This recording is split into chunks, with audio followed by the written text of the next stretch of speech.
The morning sun spread gold across the rolling hills of Enugu State, warming the wet soil as farmers walked to their fields with hoes on their shoulders and women balanced baskets of vegetables on their heads for the market.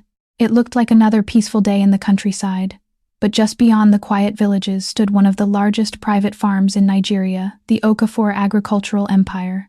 The land stretched farther than the eye could see. Cassava, maize, rice, vegetables, and fruit plantations covered thousands of hectares. Poultry houses held thousands of chickens, fish ponds glittered under the sun, cattle grazed across wide green fields, and modern warehouses stored harvests worth millions of naira. Hundreds of workers from villages across Enugu depended on that farm to feed their families. Its owner, Chiamaka Okafor, was one of Africa's richest businessmen. 35 years earlier, he had started with only 5 acres inherited from his father. Through hard work, discipline, and smart investments, he built a farming empire that made him admired across the country. But despite his wealth, his land, and his reputation, there was one person he valued more than everything he owned: his only daughter, Chiamaka Okafor. At 25, Chiamaka had just returned from Europe with a master's degree in agricultural science and farm management. She was educated, beautiful, and born into wealth, but she did not come home to sit in an air-conditioned office and give orders. She came home to prove she could understand the land, the workers, and the truth hidden beneath her father's perfect empire. And what Chiamaka did not know was that her return would expose secrets, betrayal, jealousy, and a love story no one on the farm ever expected. For years, Chief Emmanuel had dreamed of the day she would return home and continue the family legacy. That day had finally arrived. The private jet landed smoothly at Anu Ibiam International Airport in Enugu. Chief Emmanuel stood near the arrival gate, dressed in an elegant white senator outfit, surrounded by security officers and a few trusted staff members. His eyes searched eagerly among the passengers. Then he saw her. "Papa." A cheerful voice echoed through the terminal. A young woman wearing a simple blue dress hurried toward him with a wide smile on her face. She was beautiful. Her dark skin glowed naturally. Her curly hair rested neatly on her shoulders, and her eyes sparkled with intelligence. She was also very overweight. Her full figure often attracted attention wherever she went. Some strangers looked twice, others whispered, a few smiled politely. Chiamaka had experienced it all throughout her life. As a child, classmates had mocked her size. Even while studying abroad, she occasionally overheard people making jokes about her weight. Over the years, she had learned something important. People could judge her body. They could never judge her heart. She ignored the curious stares and wrapped her father in a warm embrace. "I've missed you so much, Papa." Chief Emmanuel smiled proudly. "I've missed you too, my princess." For several moments they simply hugged each other. The years apart melted away instantly. "I hope you weren't waiting too long. I would wait forever for my daughter." She laughed softly. "You always know the right thing to say." They collected her luggage and walked toward the waiting convoy. Luxury SUVs stood outside the airport. Drivers opened the doors respectfully. As they drove through Enugu City, Chiamaka admired how much had changed since she had left. New roads, modern buildings, bustling markets, busy restaurants, young entrepreneurs opening businesses. She smiled proudly. "Nigeria is changing," her father nodded. "It still has many challenges, but we keep moving forward. I can't wait to see the farm. I've expanded it even more." She looked at him excitedly. "Really?" "You'll see." Nearly an hour later, the convoy reached the massive entrance of the Okafor agricultural empire. The large gate slowly opened. Workers immediately stopped what they were doing. Some recognized the Billionaire's convoy. Within minutes, people gathered respectfully. As Chief Emmanuel stepped out of the SUV, everyone greeted him. "Good afternoon, sir." He acknowledged them with a smile. Then Chiamaka stepped out. Some workers clapped. Others smiled warmly. A few quietly exchanged glances. One young worker whispered to another, "So that's his daughter. I expected someone different." Another shrugged. "She's very big." They tried to whisper quietly, but Chiamaka heard every word. She had heard similar comments for years. Instead of becoming angry, she simply smiled politely and continued walking beside her father. Inside the administration building, senior managers welcomed her warmly. One after another, they introduced themselves. The farm accountant, the production manager, the veterinary supervisor, the logistics manager, the human resources officer. Everyone congratulated her on her academic achievements. Chief Emmanuel could not hide his excitement. "My daughter graduated with distinction." The managers applauded. "We are honored to have you here." One elderly manager smiled proudly. "The future of this company is in safe hands." Chiamaka thanked everyone politely. But as the meeting continued, she noticed something unusual. Every report sounded perfect. Production was excellent. Workers were happy. Sales were increasing. Expenses were under control. Everything seemed almost too perfect. She quietly observed the faces around the room. Some managers avoided eye contact. Others appeared nervous whenever certain financial figures were mentioned. She didn't say anything. Instead, she listened carefully. That evening, father and daughter sat on the balcony of the family mansion, overlooking acres of farmland. The setting sun painted the sky orange. A gentle breeze cooled the evening air. Dinner had been served, but neither of them rushed to eat. Chief Emmanuel looked at his daughter proudly. "You've worked hard for this moment." "I have. I've waited years to hand over this business." She smiled. "I know. I've prepared everything." He opened a folder. "Tomorrow morning I'll officially introduce you as the new executive director." She remained silent. He noticed immediately. "What is it?" She looked toward the distant fields. "Papa." "Yes. I don't want to become executive director tomorrow." He blinked in surprise. "What?" "I want to postpone it." "For how long?" She took a deep breath. "I want to work on the farm first." "You'll have plenty of time after becoming director." She shook her head. "No, I don't mean supervising." "What do you mean?" "I want to become one of the workers." The old billionaire stared at her for several seconds. He thought she was joking. Then he realized she wasn't smiling. "You can't be serious." "I am." "Why?" She leaned forward. "Because everyone today told me what they wanted me to hear." "What do you mean?" "The reports sounded perfect." "They are?" She smiled gently. "Are they?" Her father frowned. "What are you trying to say?" "I spent years studying agriculture." "I know. I also studied organizational management." He nodded slowly. "And I learned something. The truth at the bottom is often different from the reports at the top." Chief Emmanuel became quiet. She continued, "If I walk into that farm tomorrow as the billionaire's daughter, nobody will tell me the truth. They'll respect you. They'll fear me. They'll hide their mistakes. They'll pretend everything is fine." Her father looked thoughtful. "I want to know how workers are treated. I want to know whether their salaries arrive on time. I want to know if supervisors are honest. I want to know whether produce disappears before reaching the warehouse.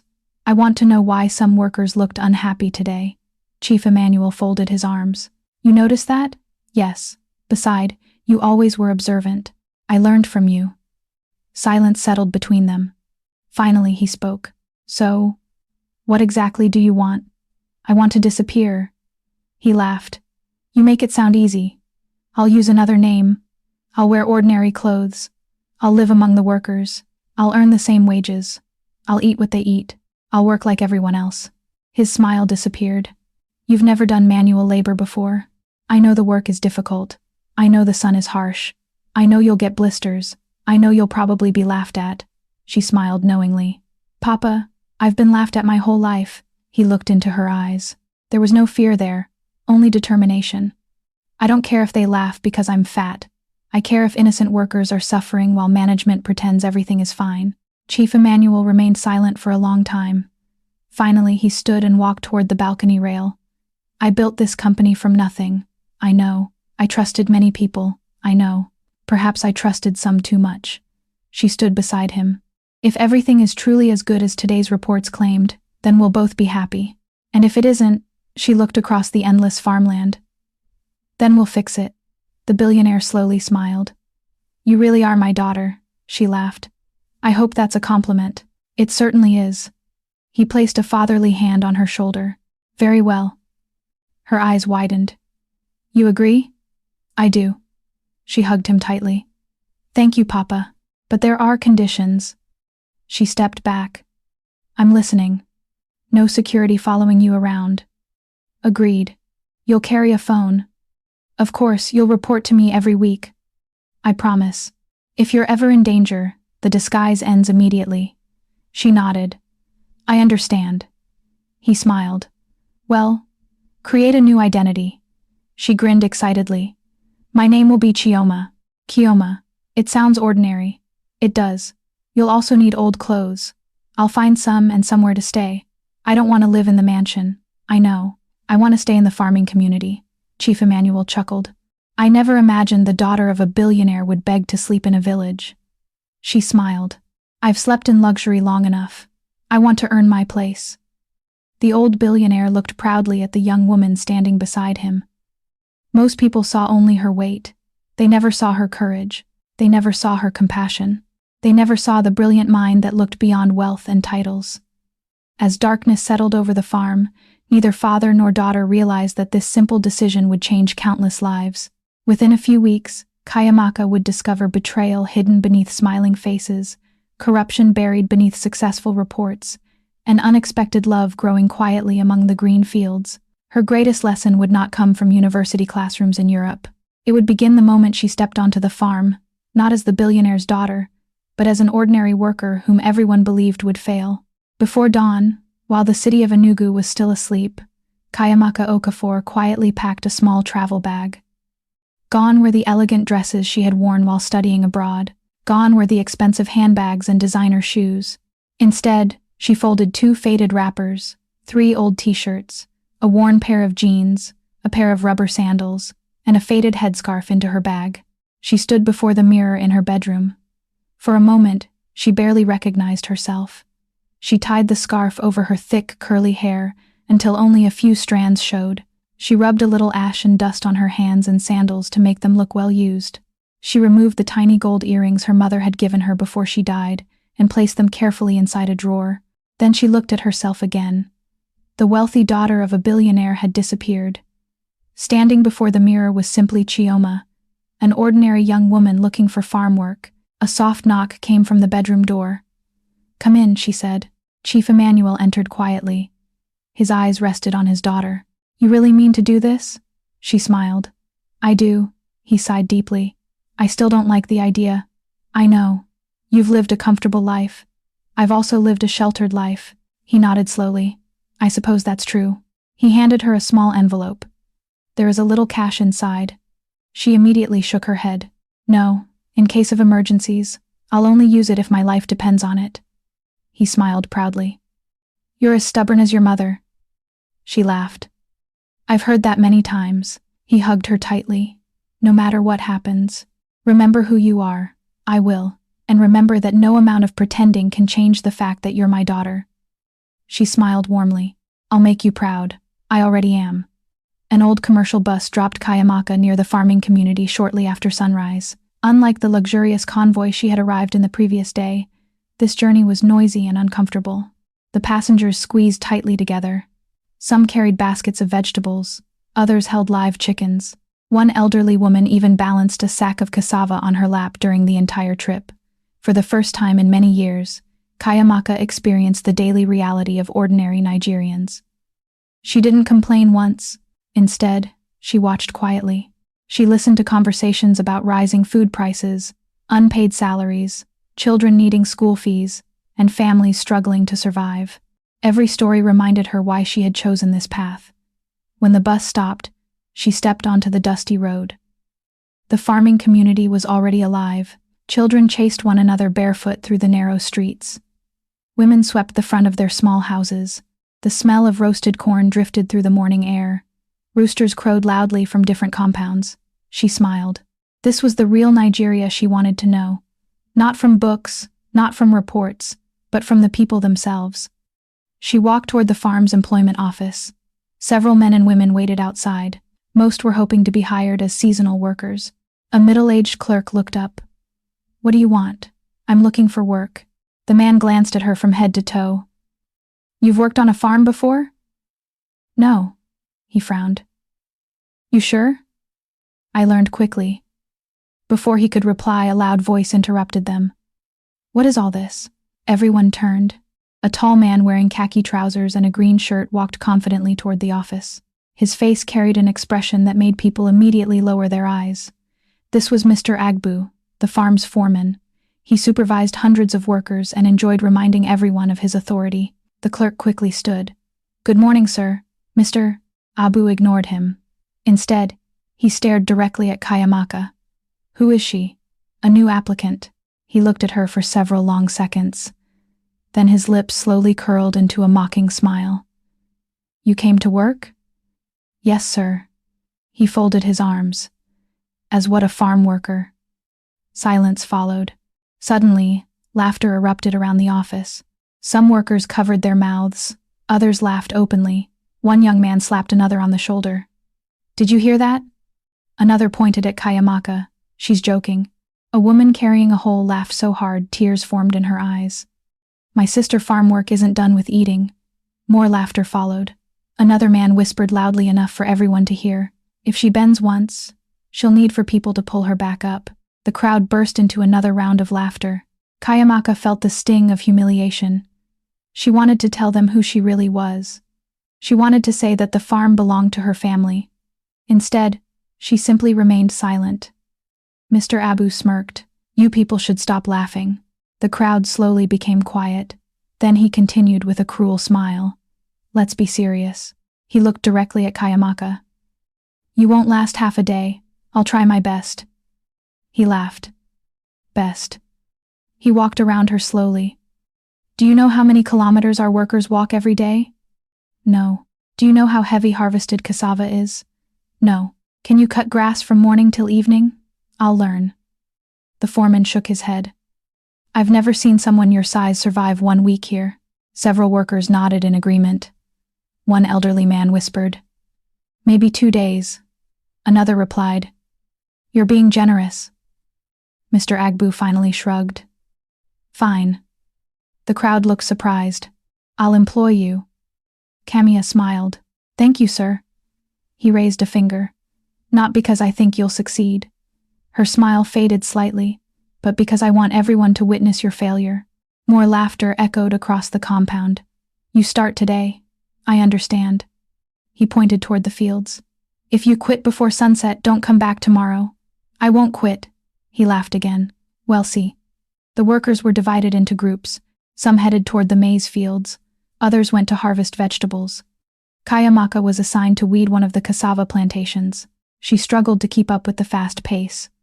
The morning sun quickly became hot. Within an hour, sweat soaked her clothes. Every few minutes, someone glanced at her. Some shook their heads. Others smiled mockingly. Whenever she stopped briefly to catch her breath, whispers began. I told you she's already tired. She won't make it. One young woman deliberately walked past her. My advice, go back home before you faint. Chiamaka forced herself to keep working. Her muscles ached, her back hurt, her breathing became heavier, but she refused to stop. Around midday, the workers gathered beneath a large mango tree to eat lunch. Some opened containers of rice, others ate boiled yam with palm oil. Chiamaka quietly sat by herself. She had brought only a small loaf of bread and bottled water. As she ate, she noticed many workers staring at her, not with kindness, with amusement. One woman laughed loudly. She has barely worked half a day, and she's breathing like someone who climbed a mountain. Another added, maybe she should become the farm mascot instead. The group laughed. Camilla lowered her eyes and continued eating. Although the insults hurt, she reminded herself why she had come. If she reacted to every cruel word, she would never discover the truth hidden beneath the surface. Not everyone laughed. At the far end of the tree sat a young man quietly eating roasted yam. Unlike the others, he hadn't mocked her once. He simply observed. After lunch, he walked over carrying a calabash of water. You look thirsty. She looked up. Thank you. She accepted the water gratefully. My name is Owina. I'm Chioma. He smiled gently. First day. Is it that obvious? He laughed softly. A little. I'm trying. I can see that. She looked surprised. You don't think I'm hopeless?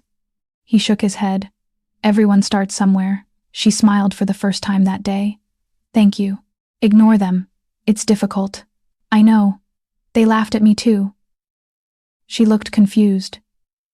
You? He nodded. I graduated from the university 5 years ago. Really? He smiled bitterly. I studied agricultural economics. Her eyes widened. Then why are you here? I couldn't find a job, so I came back to help my parents. He shrugged. Work is work. She admired his humility. You don't seem bitter. I was. What changed? My parents. He looked toward an elderly couple eating together nearby. They taught me that honest work is never shameful. Chiamaka followed his gaze. The old couple smiled warmly at everyone around them despite their simple clothing. They're your parents? Yes, they seem kind. They are. As the workday ended, many workers hurried home. Chiamaka suddenly realized she had nowhere to stay. She had planned to find a room after work, but every house she approached was already occupied. Some landlords refused to rent to strangers. Others demanded more money than she could pay using an ordinary worker's wage. As evening approached, worry filled her heart. She couldn't return to her father's mansion. That would defeat the purpose of everything. She sat quietly beneath a tree, wondering what to do. Then she heard a familiar voice. Chioma. She looked up. Owena stood there with his parents. You haven't gone home. She smiled weakly. I don't have one, Mrs. Ia's face immediately softened. You don't have anywhere to stay. No, Mama. The elderly woman looked at her husband. Without speaking, both understood each other. Mrs. E smiled warmly. Our house is small. Mr. E nodded. Very small, she continued. But if you don't mind sleeping in a simple room, you're welcome to stay with us. Chiamaka stared at them in disbelief. You don't even know me. Mrs. E chuckled. We know you're someone's daughter. Mr. E smiled kindly. And every traveler deserves kindness. Tears gathered in Chiamaka's eyes. No one had shown her such generosity all day. Are you sure? Smiled. My mother has already decided. Mrs. Z laughed. When a mother decides, everyone else simply agrees. The family laughed together. For the first time since arriving at the farm, Chiamaka felt she wasn't alone. As they walked toward the E's family's modest home, she glanced back at the vast fields stretching into the distance. Most people she had met that day judged her because of her size. Some mocked her, some doubted her. But among all those voices, she had found one family whose kindness cost nothing. She silently thanked God. She had come to the farm looking for the truth about the business. Instead, on her very first day, she had already discovered something even more valuable. In a world quick to judge appearances, genuine kindness was rarer than gold, and she had a feeling that meeting Owena and his family was no accident. It was the beginning of a journey that would change all of their lives forever. The loud crowing of a rooster shattered the peaceful silence of dawn. Chiamaka opened her eyes slowly. For a few seconds, she forgot where she was. The small mudroom looked nothing like the luxurious bedroom in her father's mansion. Instead of a king-sized bed with soft pillows, she had slept on a simple foam mattress spread across the floor. A small wooden window allowed the cool morning breeze to enter the room. She smiled. For the first time in years, she had slept in a place where people judged her by neither her wealth nor her family name. Outside, she heard voices. Chioma, wake up, my daughter. Mrs. E called gently. We have to leave early if we want to beat the heat. I'm coming, Mama, Camera replied. She quickly folded her blanket and stepped outside. The E's family's home was simple but full of warmth. The small compound had a few chickens scratching the ground, a cooking area built with clay bricks, and a little vegetable garden beside the house. Mrs. E's was already preparing breakfast over a charcoal stove. The smell of boiling yam filled the air. Owena sat on a wooden bench repairing the handle of his hoe. He looked up and smiled. Good morning, good morning. Did you sleep well? Better than I expected, Mrs. E laughed. I hope the mosquitoes welcomed you properly. Everyone laughed. They certainly tried, Kamia admitted. Mr. E walked out carrying 2 cutlasses. That's village life. I think I can get used to it. The old man smiled. Well, see after today's work. Breakfast was simple, boiled yam with palm oil and pepper sauce. Everyone ate quietly while discussing the day's work. Mr. E explained that they would be clearing weeds around one section of the cassava field before moving harvested crops into storage. Owena glanced at Chiamaka. Yesterday was your first day. She nodded. Don't try to compete with anyone today. I wasn't planning to pace yourself. She smiled. You sound like a teacher. I studied agricultural economics. I remember. Old habits don't disappear. She laughed. I'll listen. When breakfast ended, everyone picked up their tools. The 4 of them walked toward the farm together as the rising sun painted the sky with beautiful shades of orange. The farm was already buzzing with activity. Workers greeted one another while sharpening hoes and arranging baskets. The moment Chiamaka entered the compound, familiar whispers began again. Look who's back. I thought she ran away. I actually lost money. What do you mean? I bet she'd quit yesterday. Several workers left. Another woman shook her head. Maybe she's too stubborn to know when to give up. Mr. Agbu spotted her almost immediately. He walked over with a mocking smile. So, you came back? I said I would. He looked amused. I admire your confidence. He leaned closer, but confidence won't remove weeds. Several workers laughed again. Today's assignment is tougher. He pointed toward a large section of farmland. You'll clear that area. Chiamaka looked at the enormous field. Seemed endless. She swallowed quietly. I understand. Good. And remember, if you slow everyone down, I'll send you home. Without another word, he walked away. Owena noticed her expression. Don't worry, I'm fine. No, you're intimidated. She smiled weakly. Just a little. He rested his hoe on his shoulder. Well worked together. Thank you. The morning passed slowly. The sun became hotter with every passing hour. At first, Chiamaka tried matching the speed of the experienced workers. Within 30 minutes, she was exhausted. Her breathing became heavy. Sweat rolled down her face. Her hands began hurting again. She stopped briefly to stretch her aching back. Immediately, laughter echoed nearby. I told you she's already resting. Another worker shouted across the field. Maybe somebody should bring her a chair. The others laughed loudly. Chiamaka closed her eyes. She wanted to ignore them, but hearing the same insults over and over was becoming difficult. Owena walked over. You're holding the hoe incorrectly. She looked surprised. I am. He nodded. That's why your arms hurt so quickly. He gently adjusted her grip. Keep your elbows relaxed. She copied him. Like this. Exactly. Now, don't use only your arms. What should I use? Your whole body. He demonstrated slowly. Swing from your shoulders. She watched carefully. Try. She copied his movement. This time, the hoe cut through the weeds much more easily. Her eyes widened. That actually worked. He smiled. Technique beats strength. For the next hour, he patiently corrected her movements. How to stand, how to bend, how to lift, how to conserve energy, how to avoid injuring her back.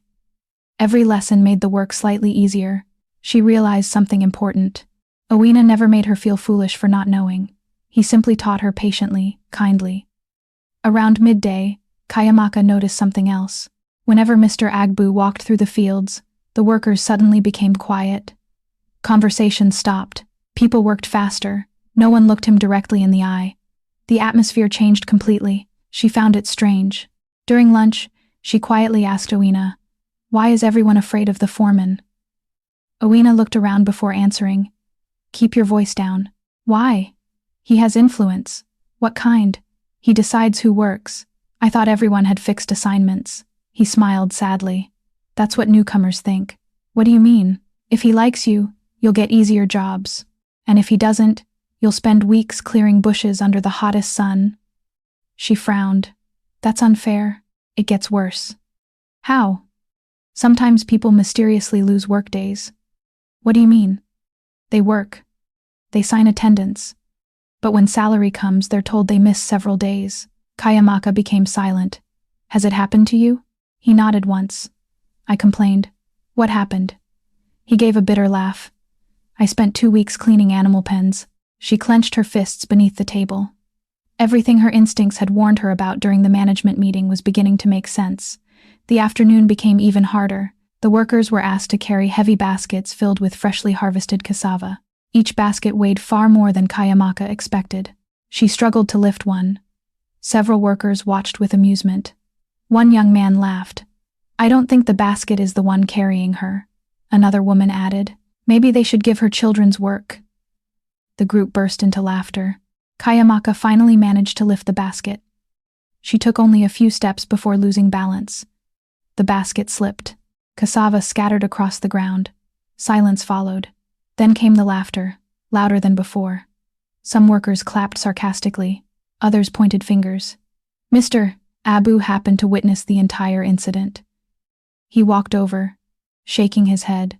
"What did I tell everyone?" He looked directly at the workers. This is exactly why I didn't want to employ her. He turned toward Chiamaka. Look at the wasted time. I'm sorry. Sorry doesn't harvest crops. She lowered her head. I'll pick everything. You'll do more than that. He pointed toward another pile. Carry those too. Even some workers looked surprised. The punishment was excessive. Before Chiamaka could respond, Owena stepped forward. I'll help her, Mr. Agbu frowned. Did I ask for your opinion? No. Then return to your work. Owena remained calm. We're all trying to finish today's harvest. If we help one another, we'll finish faster. The foreman stared at him. For a moment, Chiamaka feared he would explode. Instead, he laughed coldly. You have too much sympathy. He walked away, muttering, Let's see where it gets you. Owena immediately helped gather the scattered cassava. I'm sorry, Chiam whispered. You don't need to apologize. I embarrassed everyone. No, I embarrassed myself. He smiled gently. You made a mistake. Everyone does. She looked at him. Even you? He laughed. My first week here, I accidentally broke an irrigation pipe. She stared. What happened? The entire field flooded. She couldn't help laughing. It wasn't funny then. I can imagine. They both laughed together. For the first time since arriving at the farm, Chiamaka forgot about the insults surrounding her. As the days passed, life settled into a routine. Every morning, the E's family prayed together before leaving for work. Every evening, they returned home tired but grateful. Mrs. E always prepared simple meals. Sometimes beans, sometimes yam, sometimes Gary with soup. They never complained. One evening during dinner, Chiamaka looked around the small room. The roof leaked slightly whenever rain fell. The walls were cracked. Their wooden table wobbled, yet laughter filled the house every night. You all seem happy, she said quietly. Mr. E smiled. We don't have much. Mrs. E nodded. But we have peace, Owena added softly. Many rich people don't. Camilla became thoughtful. She remembered the enormous mansion she had left behind. Dozens of empty rooms, expensive furniture, luxury cars, everything money could buy. Yet her father often ate dinner alone because business kept him busy. For the first time, she understood that wealth and happiness were not always the same. One Saturday evening, after finishing work early, Owena invited Chiamaka to walk with him through the nearby farmland. The setting sun covered the fields in golden light. Birds flew home in groups. A cool breeze replaced the day's heat. This place is beautiful, Chiam whispered. It is. I never noticed before. You've probably always seen farms from inside air-conditioned cars. She laughed. You're right, he smiled. What made you come here anyway? Her heart skipped. She had prepared many answers for this question. I wanted a fresh start. He nodded slowly. I understand. My past wasn't very happy. That part wasn't entirely a lie. Being judged for her appearance had never been easy. I wanted somewhere people value hard work. Owena looked at her. Then you've come to the right place. She smiled sadly. Most people here don't seem to value me. They will. You really believe that? I do. Why? Because every day you improve. You complain less. You work harder. You keep coming back. You smiled warmly. People eventually respect determination. His words settled deep inside her heart. As they stood watching the sun disappear behind the distant hills, Chiamaka realized she had already learned lessons no university had ever taught her. Hard work humbled the proud, kindness healed wounded hearts, patience revealed true character. And among all the people she had met since arriving at the farm, one person stood out above everyone else. Owena, the unemployed graduate, who had every reason to become bitter, had instead become the kindest soul she had ever known. Without realizing it, she found herself looking forward to every new morning, not because the work was getting easier, but because she knew she would spend another day working beside him. She had come to the farm to learn how crops were grown. Instead, she was beginning to learn how genuine love, trust, and respect quietly took root, just like seeds planted in fertile soil. Nearly a month had passed since Chiamaka arrived at the farming community under the name Chioma. Life had become familiar. Every morning before sunrise, she woke to the sound of roosters crowing. She joined the E family for prayers, ate a simple breakfast, and walked to the farm with Owena carrying her hoe over her shoulder. The work was still difficult, but she had changed. The same woman who had struggled to lift a basket of cassava on her first day could now spend hours weeding, planting, and harvesting without giving up. She had even lost a little weight from the constant physical labor, though she was still much bigger than most of the workers. Some people continued to mock her. Others had stopped laughing. They had begun to respect her determination. Whenever someone said, "That fat girl will quit tomorrow," another worker would reply, "Maybe, but she has surprised us before." Chiamaka never answered the insults. She simply kept working. She hadn't come to the farm to prove how strong she was. She had come to discover the truth. And little by little, the truth was beginning to reveal itself. One Monday morning, the workers gathered outside the storage warehouse after harvesting several truckloads of tomatoes. The tomatoes were fresh and of excellent quality. Mr. Agbu stood beside a clipboard calling out names: Peter present, Gozi present, Owena present. After assigning duties, he pointed toward 3 trucks parked outside. "Load these trucks carefully. They are heading to the central warehouse." Everyone immediately got to work. As Chiamaka carried basket after basket, something caught her attention. The first 2 trucks were loaded almost to the top. The third truck, however, remained only half full. She frowned. That made no sense. There were still hundreds of baskets waiting. She quietly continued working while watching from a distance. Later that afternoon, after most workers had gone to another section of the farm, she saw something unusual. Mr. Agbu looked around carefully before speaking to 2 unfamiliar men dressed in plain clothes. They exchanged a few quiet words. The men climbed into the half-empty truck. Instead of driving toward the farm's main exit leading to the central warehouse, the truck disappeared through a smaller dirt road behind the storage building. Chiamaka watched until it vanished. "That's strange," she whispered. She memorized everything: the truck's color, the registration number, the direction it had taken. She said, "Nothing, not yet." That evening, while eating dinner with the E family, she casually asked a question. "Mama, do all the farm trucks go to the same warehouse?" Mrs. E looked up from her plate. "As far as I know," Mr. E nodded. "They're supposed to." Owena noticed the thoughtful look on Chiamaka's face. "Why are you asking?" "I saw one truck leave through the back road today." The room became quiet. Mr. E exchanged a quick glance with his son. A lowered his voice. "You saw that?" "Yes." "What was on it?" "Tomatoes." He sighed. "Forget you saw it." Camilla looked surprised. "Why?" Mr. E spoke softly. "My daughter.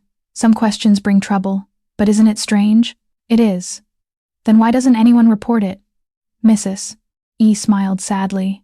"People who ask too many questions don't last long here." Chiamaka looked from one face to another. Fear. That was what she saw. Not uncertainty, not confusion. Fear. Someone had taught these workers to remain silent. She quietly changed the subject, but inside her mind, another piece of the puzzle had fallen into place. A few days later, payday finally arrived.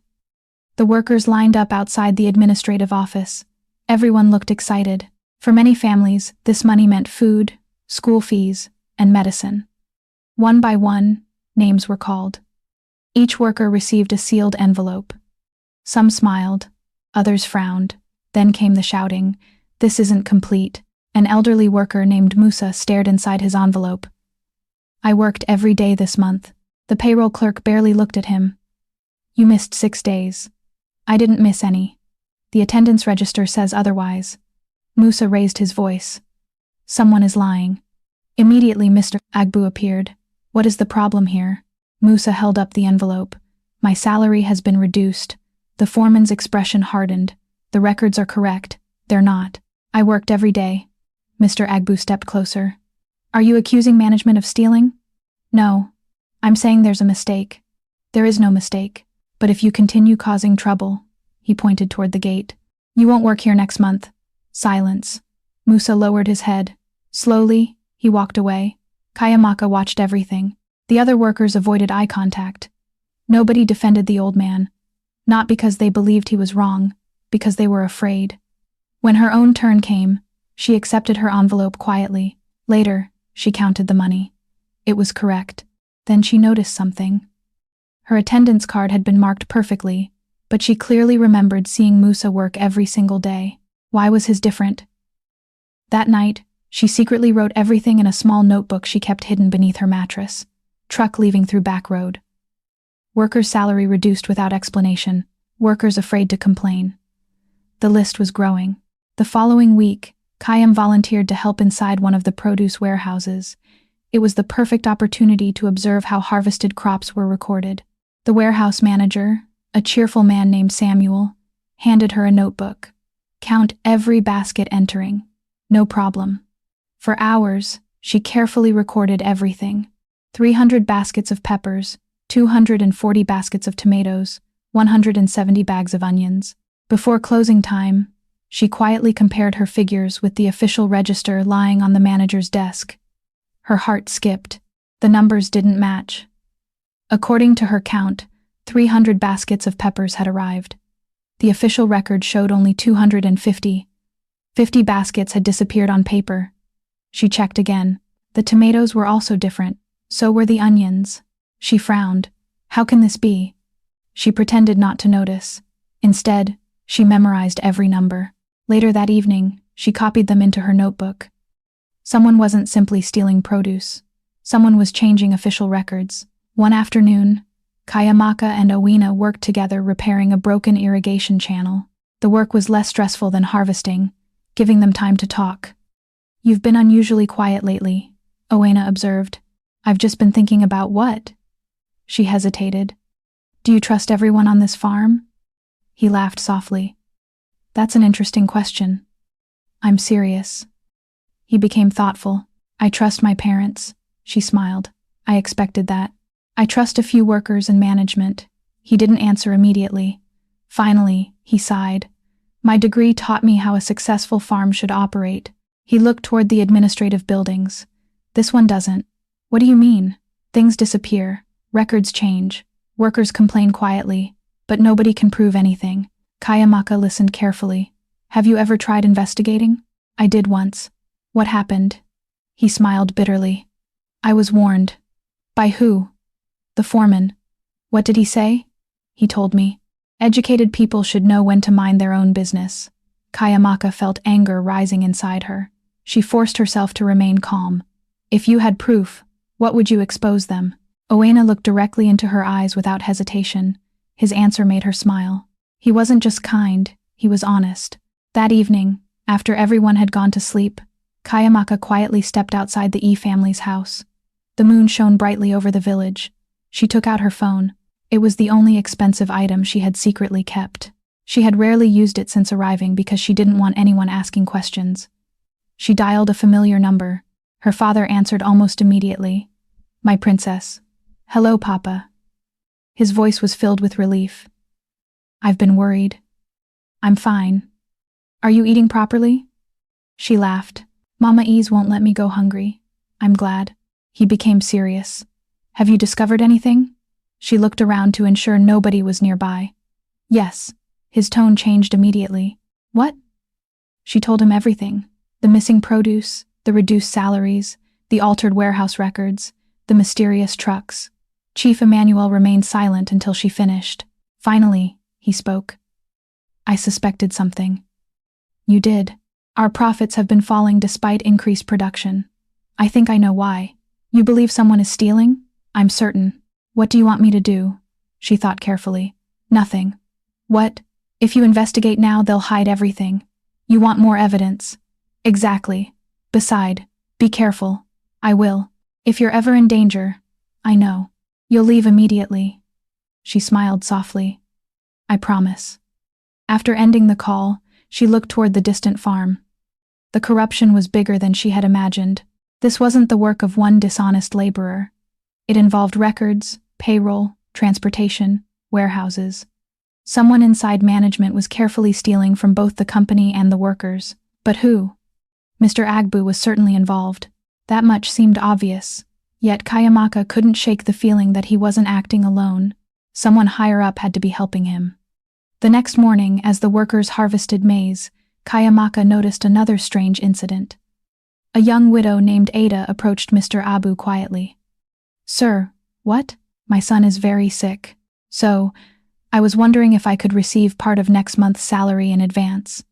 The foreman looked around before lowering his voice. I can arrange it. Relief spread across Ada's face. Thank you, sir. But she looked up. You'll have to pay me 10%. Her smile disappeared. I don't understand. He shrugged. It's my risk. If management finds out, I'll lose my job. She hesitated. I don't have a choice. He smiled. Exactly. Ada slowly nodded. I agree. Chiamaka felt sick. The foreman wasn't just stealing from the company.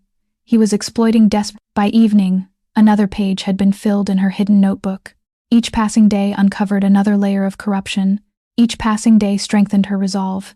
She had arrived at the farm pretending to be an ordinary laborer. Soon, those responsible for exploiting hardworking families would discover they had underestimated the quiet, determined woman they mocked for being overweight.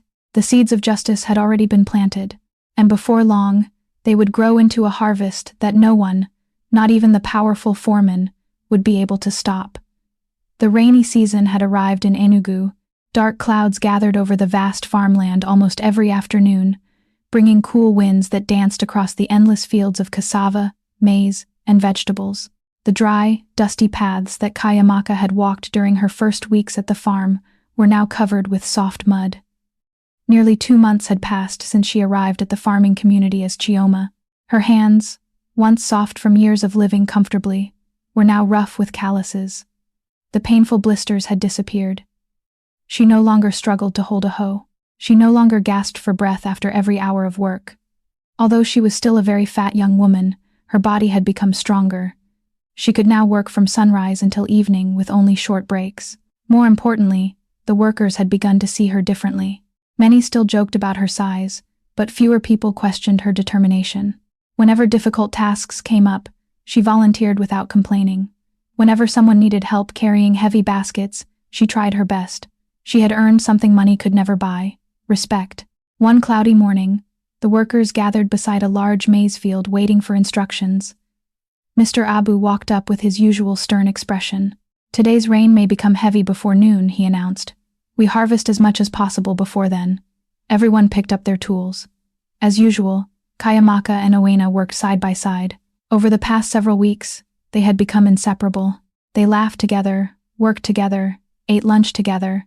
Even the older workers had started noticing. Mrs. E smiled whenever she watched them talking. Mr. E would quietly tease his son. Owena, you've suddenly become very interested in coming to work early. Owena would simply laugh and pretend not to understand. Deep inside, however, he knew his parents were right. Every morning he found himself looking forward to seeing Chioma. There was something different about her. She was unlike anyone he had ever met.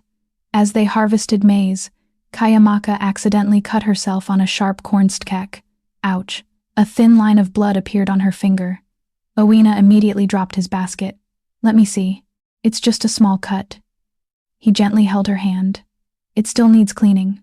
Without thinking about who might be watching, he poured clean water over the wound and carefully wrapped it with a clean handkerchief from his pocket. There, she smiled.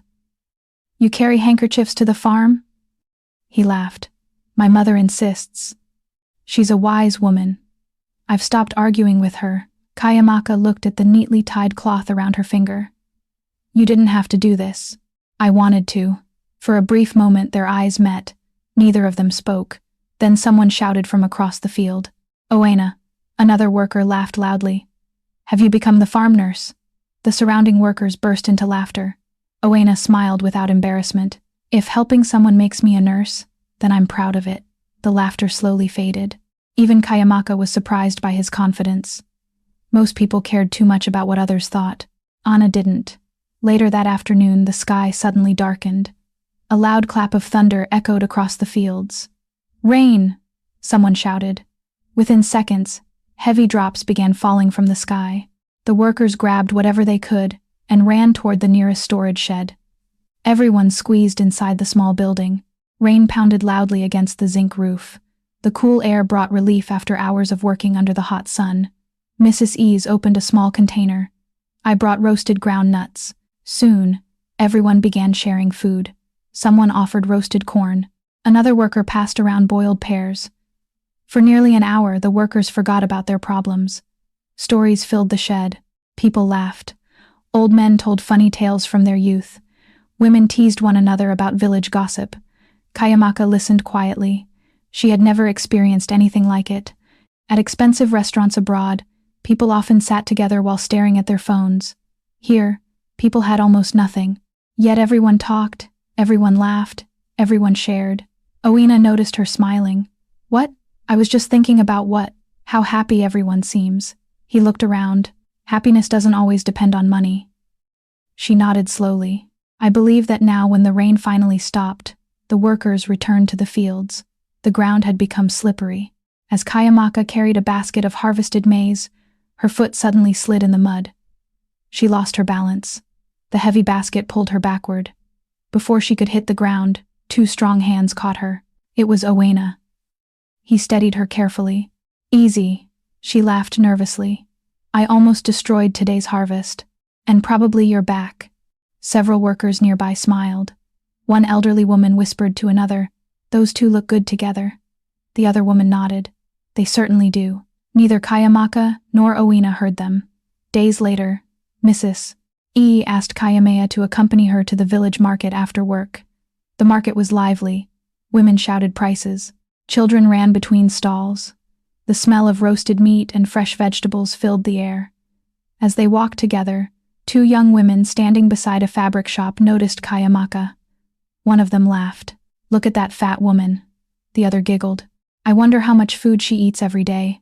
Both burst into laughter. The words stung. Chiamaka lowered her eyes and continued walking. Mrs. E stopped. She turned toward the young women. "You should be ashamed." The girls looked surprised. "What did we do?" Mrs. E stepped closer. "Did God make everyone the same? No. Then why mock someone because of her body?" The girls became quiet. Mrs. E continued. "Beauty fades. Money comes and goes. But a wicked heart stays ugly." Without waiting for a reply, she took Chiamaka's hand and walked away. For several minutes, neither of them spoke. Finally, Chiamaka whispered, "Thank you." Mrs. E smiled. "My daughter." People who laugh at others usually have pain hidden inside themselves. Those simple words stayed with Chiamaka long after they returned home. That evening, the family sat outside enjoying the cool breeze. Electricity had gone out again. The only light came from a small lantern. Mr. E began telling stories from his youth. Everyone laughed as he described the foolish things he and his friends had done as teenagers. Then Mrs. E turned toward Chiamaka. "So, when are you bringing a husband home?" Chiamaka nearly choked on her drinking water. "Mama?" Everyone laughed. "I'm serious." Camia smiled shilly. "I haven't found the right man." Mrs. E looked toward Owena. "I know one." Owena immediately looked away. "Mama, what?" "I'm only saying what everyone can see." Mr. E laughed loudly. "Our wife has started matchmaking again." The entire family burst into laughter. Chiamaka's cheeks became warm. For the first time in years, she felt embarrassed in a pleasant way. She secretly glanced at Owena. He smiled awkwardly without saying a word. Over the following weeks, Chiamaka and Owena spent more time together. Sometimes they walked home slowly after work while everyone else went ahead. Sometimes they sat beneath the old mango tree eating lunch together. Sometimes they discussed farming techniques, education, and their dreams. One evening, Owena asked quietly, "If you could do anything in life, what would it be?" She smiled. "I'd like to help farmers." "In what way?" "I want them to earn enough to send their children to school." He nodded thoughtfully. "I've always dreamed of managing a modern farm." She looked at him. "You'd be good at it." He laughed softly. "Unfortunately, dreams don't pay bills." She became silent. If only he knew. He was talking to the future owner of one of Nigeria's largest farms. She wished she could tell him, but she couldn't. Not yet. One Saturday, while harvesting cassava, Chiamaka noticed an elderly worker struggling to lift a heavy sack. Without hesitation, she walked over. "Let me help." Together, they carried it to the truck. The old man smiled gratefully. "God bless you." Nearby, one of the same workers who had mocked her on her first day watched quietly. He walked over after the old man left. "I owe you an apology." She looked surprised. "For what?" "I laughed at you. You weren't the only one. I thought you'd quit." She smiled gently. "I almost did." He chuckled. I'm glad you didn't. That simple conversation reminded Chiamaka that kindness often changed hearts more effectively than anger. The turning point came one unusually hot afternoon. The workers had been harvesting yams since sunrise. The work was exhausting. Around noon, Chiamaka became dizzy. She tried to continue working. Her vision blurred. The heat became unbearable. Suddenly, she collapsed onto the ground. Everything around her became distant. She could hear voices. Chioma, bring water. Move aside. When she slowly opened her eyes, Owena was kneeling beside her. His face was filled with worry. You scared me. She tried to sit up. I'm fine. No, you're not. He supported her gently. You've been working too hard. I'm okay. He shook his head. For once stopped pretending to be strong. Those words broke something inside her. Tears suddenly filled her eyes. She wasn't crying because she had fainted. She was crying because someone genuinely cared. Not because she was rich. Not because she was the boss's daughter. Simply because she was herself. Owena looked concerned. Did I say something wrong? She quickly wiped away her tears. No, you just reminded me that kindness still exists. He smiled softly. It always has. You just have to meet the right people. He helped her sit beneath a nearby tree. For the next hour, he refused to leave her side. He brought her water, made sure she ate something, even argued with Mr. Agbu when the foreman insisted she return to work immediately. She needs to rest, Owena said firmly. Mr. Agbu frowned. Since when did you become a doctor? I don't need to be a doctor to know she's exhausted. The foreman glared at him. You worry too much about this woman. Ina met his gaze without fear, and you worry too little about your workers. Several laborers overheard the exchange. The atmosphere became tense. Mr. Agbu stepped closer. Mind your tongue. Owena remained calm. I always do. After a long silence, the foreman turned and walked away. When he was gone, Chiamaka looked at Owena. You shouldn't have argued with him. I couldn't just stand there. He may punish you, he smiled. Some things are worth the risk. As she looked into his eyes, Chiamaka realized something she had been trying to ignore for weeks. She was no longer simply grateful to Owena. She admired him. She trusted him.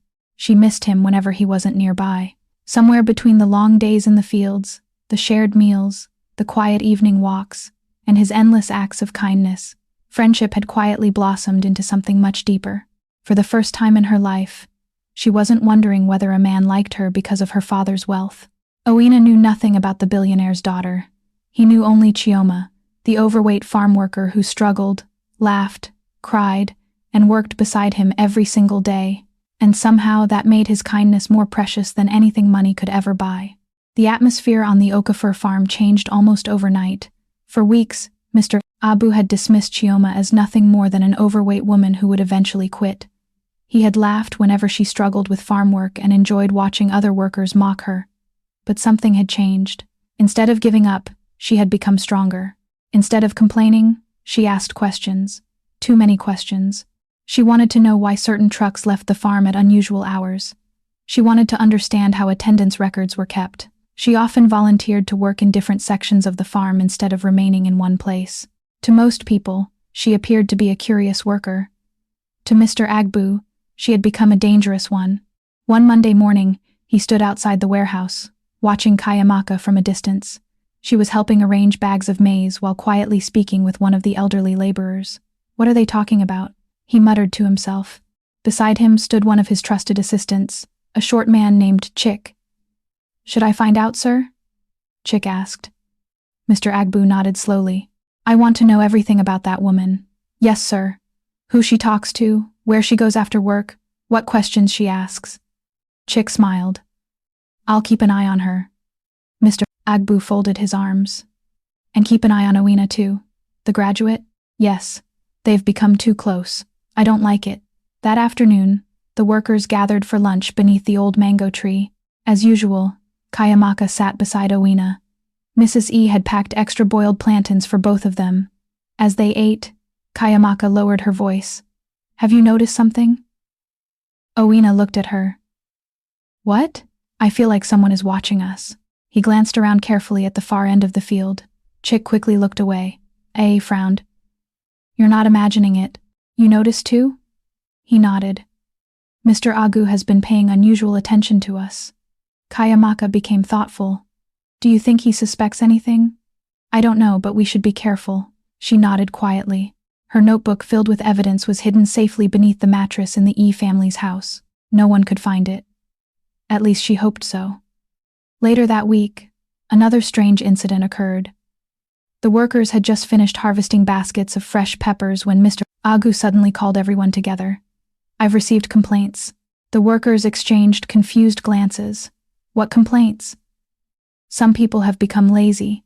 No one spoke. Mr. Agbu slowly walked through the crowd. Then he stopped directly in front of Chiamaka. You? She looked up. Yes, sir.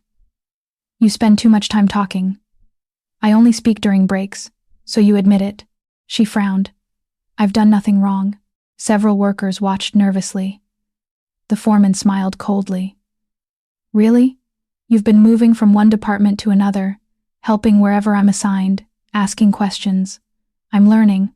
You seem more interested in learning management than farming. A few workers looked at one another.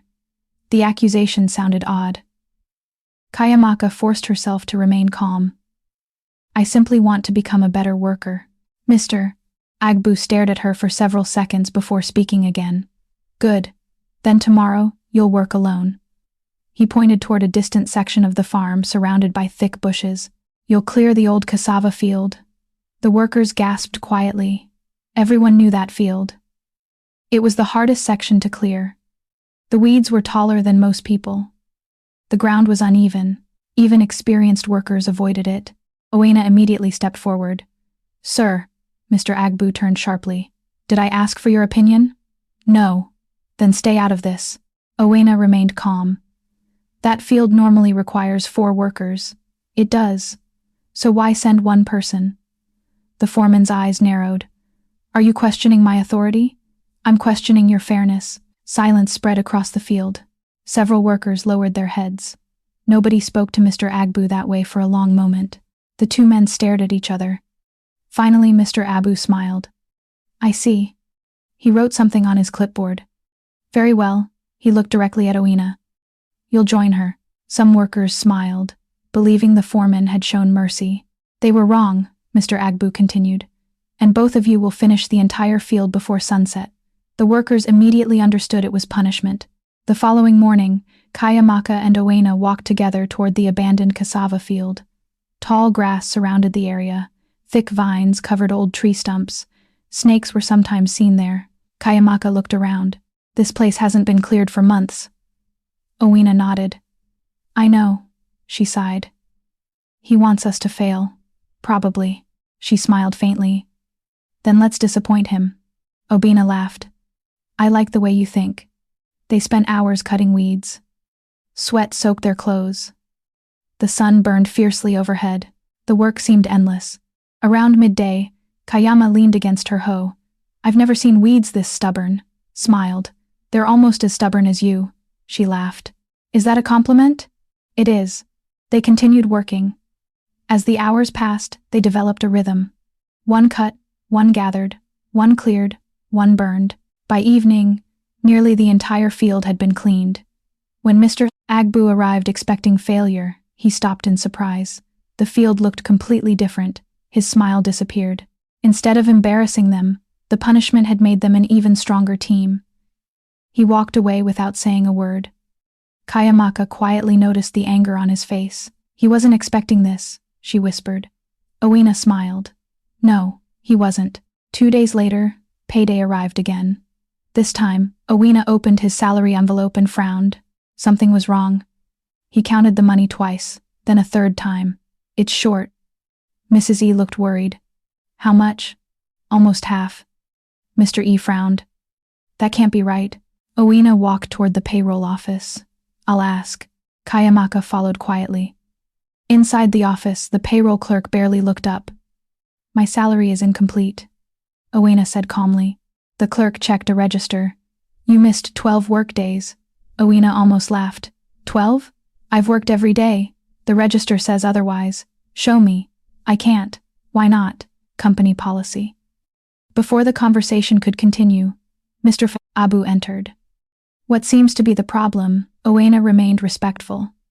My salary has been reduced unfairly. Mr. Abu pretended to examine the register. The records are correct. They're not. You were absent. I was standing in this farm every single day. The foreman's expression became cold. Are you accusing management of lying? I'm asking for justice. Mr. Abu leaned closer. I warned you. Oba frowned. About what? Learning when to keep quiet. Several workers had gathered outside the office. They listened in silence. The foreman looked toward the crowd. Let this be a lesson. If anyone keeps challenging management, he looked back at Owena. There will be consequences. Owena understood immediately. This wasn't about attendance. It was revenge. He quietly accepted the envelope and walked away. Outside, Chiamaka caught up with him. I'm so sorry. He smiled sadly. It's not your fault. It happened because you defended me. I do it again.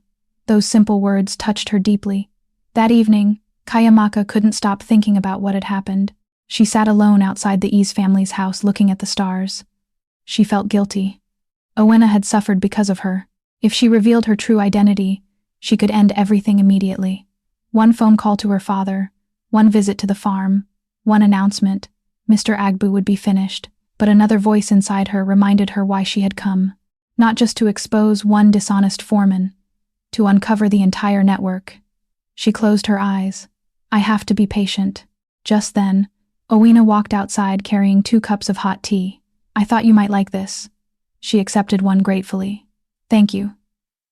He sat beside her. For several minutes, neither of them spoke. Finally, she whispered, Do you ever regret staying here? He looked toward the dark fields. Sometimes you deserve better. He smiled. My parents need me, and your dreams, they can wait. She turned toward him. They shouldn't have to. He laughed softly. Life doesn't always go according to plan. She wanted to tell him the truth. She wanted to say, Your life is about to change. Instead, she remained silent. The following week, Chick secretly entered the E family's compound while everyone was at work. Mr. Agbu had ordered him to search Chioma's room. He quietly opened her small travel bag, old clothes, soap, a notebook containing farming notes. Nothing suspicious. He searched beneath the mattress. Nothing unknown to him. Chiamaka had moved her evidence 2 nights earlier. Her notebook now rested inside a hollow section of an old tree near the edge of the farm. She trusted no one. When Chick reported back, Mr. Agbu became frustrated. There has to be something. Maybe she's just curious. No. The foreman's voice became firm. I've been doing this work for years. That woman is hiding something. He looked toward the fields where Chiamaka laughed with Owena while carrying baskets of vegetables. I don't know who she really is, but I intend to find out. The next afternoon, Chiamaka overheard something that made her blood run cold. While delivering harvested vegetables to the warehouse, she accidentally stopped behind the office building after hearing voices. Mr. Agbu was speaking to another supervisor. I don't trust that woman. Then get rid of her. I'm working on it. And the graduate, he'll lose his job soon. When? Mr. Agbu smiled. As soon as I have the right excuse. Chiamaka's heart pounded. Owena wasn't just being harassed anymore. Mr. Agbu wanted him gone. She quietly stepped away before they could discover her.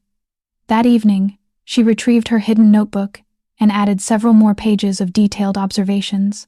The evidence against the foreman was becoming overwhelming. But with every new discovery came greater danger. Mr. Agbu was closing in. He knew someone was watching him. He just didn't know that the quiet, overweight farm worker he mocked every day was actually the billionaire's daughter and the future owner of the very farm he believed he controlled. The game between them had entered a dangerous new stage. And before long, one of them would make a move that neither could take back.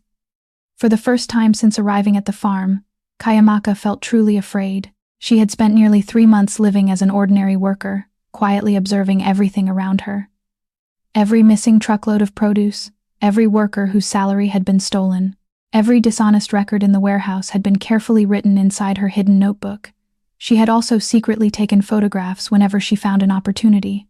Some showed altered attendance records, others captured trucks leaving through unauthorized roads.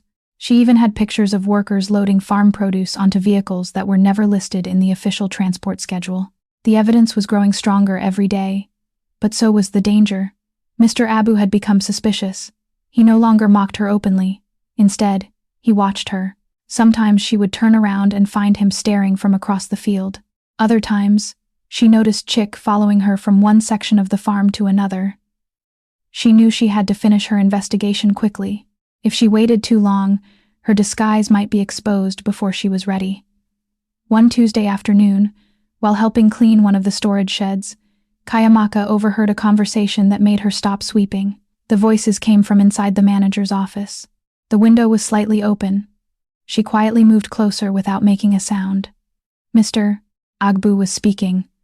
"The buyers are coming Friday night," another man answered. "Same place." "Yes." "What about security?" "I've already arranged it. The night guards. They've been paid." "Good. How much are we moving, Mr.?" Agbu lowered his voice, but Chiamaka still heard him. 3 truckloads. Her eyes widened. 3 truckloads. That was far more than usual. The other man laughed. "We'll make enough money to disappear if anything goes wrong." Mr. Agbu laughed too. "Nothing will go wrong." Then he added something that made Chiamaka's heart race. "After Friday, well, stop using this farm. We've already stolen enough." The conversation ended. Chiamaka quietly walked away before anyone noticed her. Her hands were trembling. Friday night? That would be the biggest theft yet. She had to catch them. That evening after dinner, she waited until everyone else had gone to bed. Then she quietly stepped outside and walked toward the old tree where she had hidden her notebook. Inside were weeks of observations, dates, truck numbers, names, descriptions. She added everything she had overheard that afternoon. Then she took out her phone. She considered calling her father immediately. Her finger hovered above his name, but she stopped.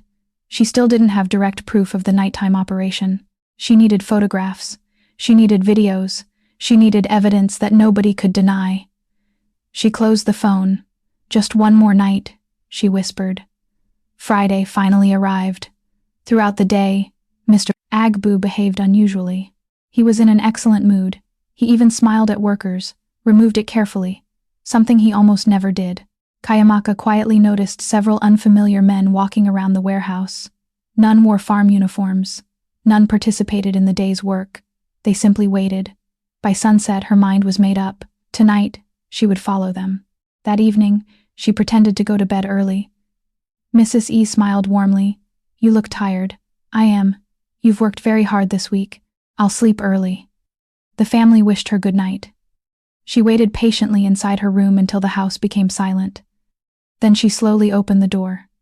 She wore dark clothes beneath her wrapper. Her phone was fully charged. She carried a small flashlight but kept it switched off. Moving quietly, she slipped out of the compound. The moon was hidden behind thick clouds. The darkness made it easier to avoid being seen. She followed the narrow footpath toward the warehouse, behind a cluster of banana trees. She crouched quietly. Almost an hour passed. Nothing happened. She began wondering if she had misunderstood the conversation. Then she heard it, the distant sound of engines. 2 trucks slowly approached without headlights. Several men climbed down. Mr. Agbu stepped out of the shadows. "You came on time." One of the drivers laughed. Business first. The warehouse doors opened. Workers began carrying bags of rice, maize, peppers, and cassava flour into the waiting trucks. None of it was being recorded. None of it appeared on official documents. Chiamaka carefully raised her phone. Click one photograph, click another. Then she switched to video. She recorded the workers loading the trucks. She zoomed in on Mr. Abu counting bundles of cash handed to him by one of the buyers. Every second strengthened her case. Finally, she had the proof. Just as she prepared to leave, disaster struck. Her foot pressed against a dry branch. Crack. The sound echoed through the silent night. Every head turned. "Who's there?" one man shouted. Chiamaka froze. Mr. Agbu pointed toward the trees. "Someone's watching us. Go." 3 men immediately ran toward the bushes. Chiamaka turned and sprinted. Branches scratched her arms. Her sandals slipped in the muddy ground behind her. Angry voices shouted, "Catch her! Don't let her escape!" Her heart pounded wildly. She clutched her phone tightly. She couldn't lose it. Contained everything. She ran through rows of cassava plants, ducked beneath low branches, and crossed a shallow stream. But the men were gaining on her. She could hear their footsteps. Then her foot caught on a hidden route. She crashed onto the ground. Her phone slipped from her hand. No. She scrambled to pick it up. One of the men spotted her.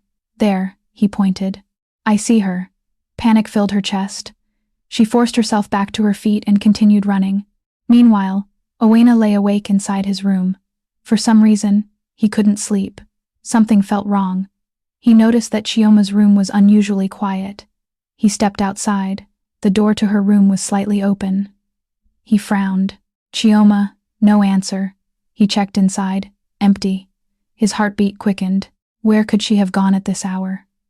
Then, carried by the night wind, he heard faint shouting from the direction of the farm. Without hesitation, he grabbed a flashlight and began running. Chiamaka was becoming exhausted. Her body was stronger than when she first arrived, but running through muddy farmland in the darkness was far from easy. She looked back. The men were only a short distance behind. One shouted, "Stop!" Another threw a stick that narrowly missed her. She reached a narrow footbridge crossing a stream. The wooden planks were slippery. She crossed carefully. Halfway across, one plank broke beneath her weight. She almost fell into the water. She caught herself just in time and continued. The men behind her slowed down. The broken bridge delayed them. It bought her a few precious seconds, but she still didn't know where to run.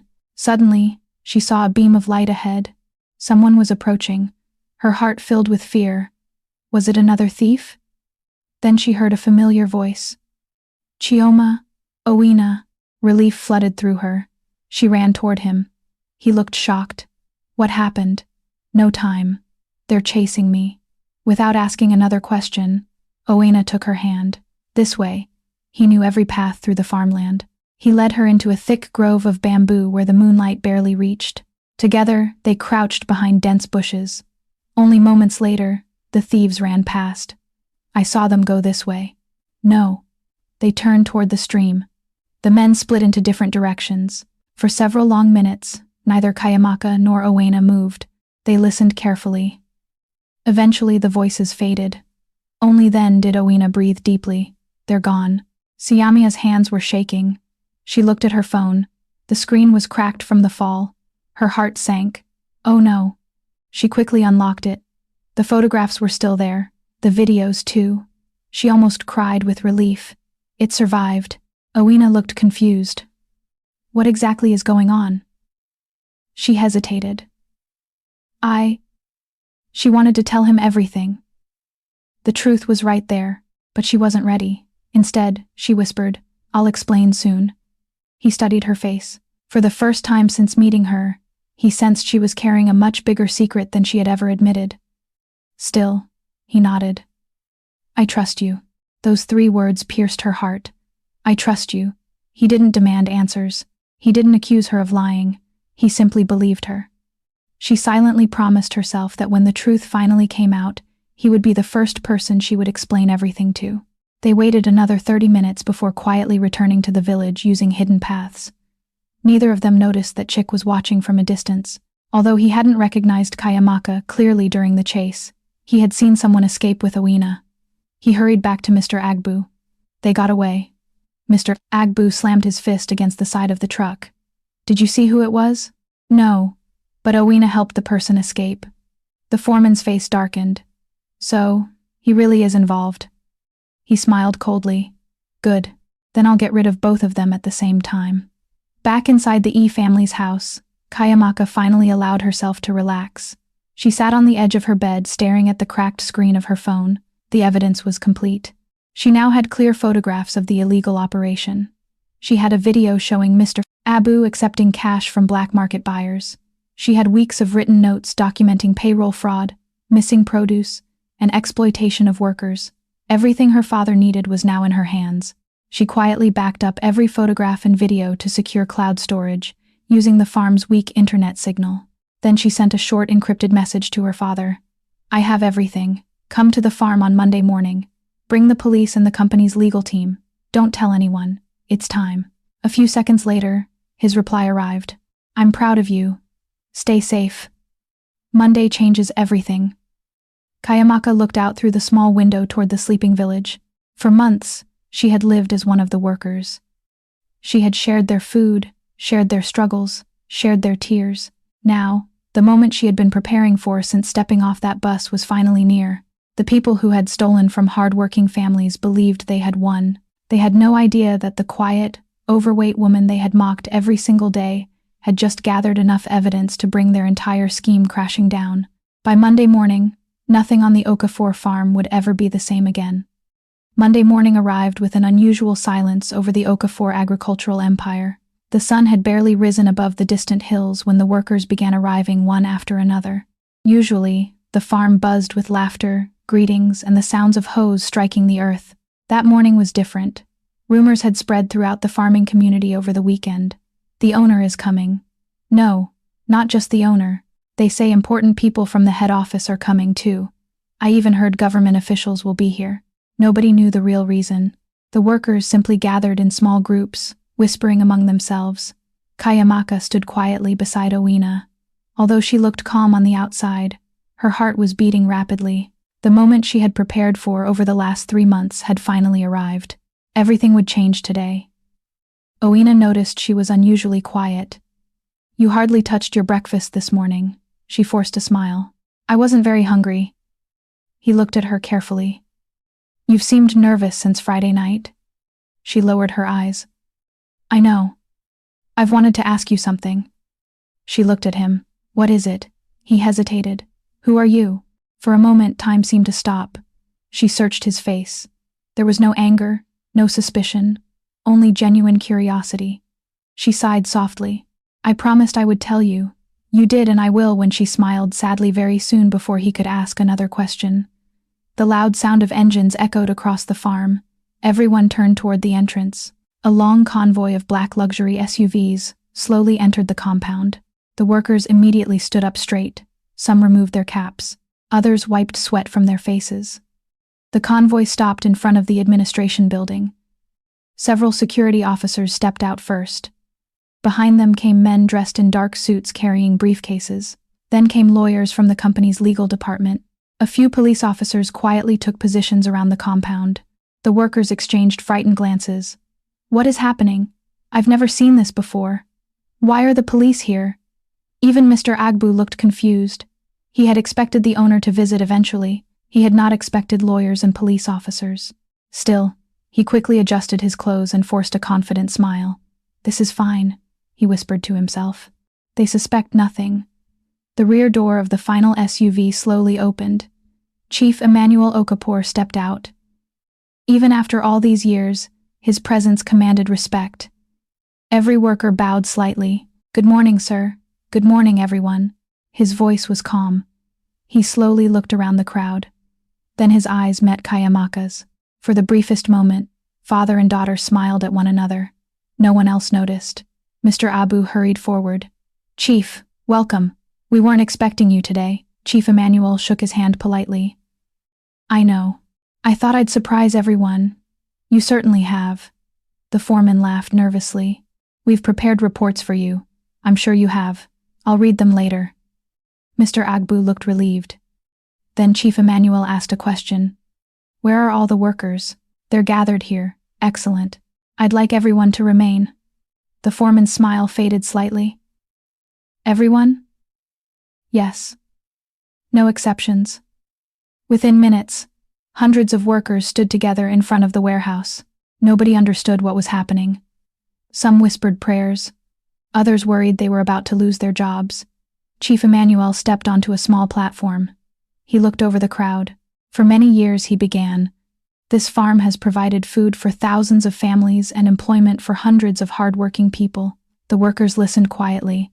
"I have always believed that the strength of this company is not in its land. It is in its workers." Several laborers nodded, but recently, his expression became serious. "I received reports that something was wrong." The atmosphere immediately became tense. "I wanted the truth." He paused. "But I knew that if I sent auditors, they would only be shown what management wanted them to see." "Mr. Agbu swallowed nervously. "So, I chose another way." He looked toward the workers. 3 months ago, I sent someone to live among you." Confused whispers spread through the crowd. Someone looked around. "Who?" another asked. "One of the managers." Chief Emmanuel smiled. No. I sent the person I trust more than anyone else. Silence. He slowly climbed down from the platform. Then, to everyone's surprise, he walked directly through the crowd. The workers moved aside. He continued walking until he stopped in front of Chiamaka. Every eye followed him. Without saying a word, he smiled warmly. My daughter. He gently placed his hand on her shoulder. Come. The entire farm fell silent. No one moved. No one even breathed. Chiamaka slowly stepped forward. She looked at the familiar faces surrounding her. The same workers who had laughed at her. The same workers who had shared meals with her. The same workers who had become her friends. She took a deep breath. My name, she spoke clearly, is not Chioma. The silence deepened. My name is Chiamaka Okafor. I am Chief Emmanuel Okafor's daughter, and I am the woman who will one day manage this farm.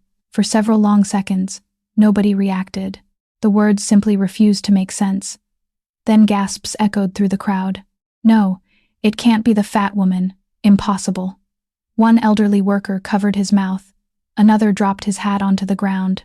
The same young men who had laughed at her on her first day stared in complete disbelief. One whispered, We called her lazy. Another replied, We mocked the owner's daughter. A woman began crying quietly. What have we done, Mr. Agbu forced a laugh. This must be some kind of joke. Chief Emmanuel slowly turned toward him. Does this look like a joke?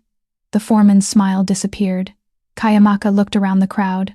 I came here because I wanted to understand how ordinary workers live. I wanted to know whether you were treated fairly. I wanted to know the truth. She looked at the workers she had lived beside for months. I slept in a small room. I ate the same food you ate. I worked under the same hot sun. I received the same wages.